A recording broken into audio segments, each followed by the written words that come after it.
তারা প্ল্যানের কথা বলছে, মানুষ হত্যার প্ল্যান, দখলদারিত্বের প্ল্যান নিয়ে লন্ডন থেকে তিনি এসেছেন।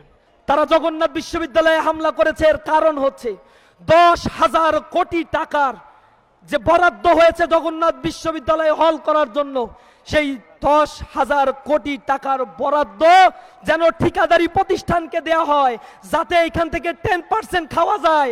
বরঞ্চ 10% নয়, এর আগে 1500 কোটি টাকা বাজেট দেওয়া হয়েছিল জগন্নাথ বিশ্ববিদ্যালয়ের তৎকালীন আওয়ামী লীগের ভিসি পুরো টাকাই খেয়ে ফেলেছিল। এখনো তারা জগন্নাথ বিশ্ববিদ্যালয়ের শিক্ষার্থীদের সেই অধিকারকে লোপাট করতে চায়। এ কারণে সেনাবাহিনীর হাতে তারা কাজ দিতে চায় না।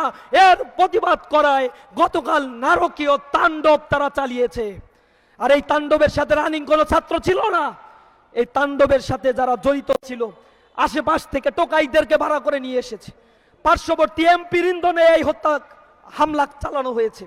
পার্শ্ববর্তী বিএনপির সন্ত্রাসী নেতাকর্মীরা এর সাথে জড়িত ছিল।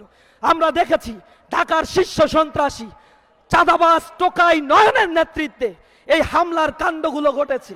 তার মানে আমরা বলতে চাই, এই নয়ন এইখান থেকে ভাগা পাবে, ওই এমপিরা ভাগা পাবে, স্বরাষ্ট্র মন্ত্রণালয় ভাগা পাবে। ছাত্রদের জুলাই পরবর্তী অধিকার নিয়ে সিনেমিনি খেলার জন্য তারা এখন নতুন বন্দোবস্তের ডাক দিয়েছে।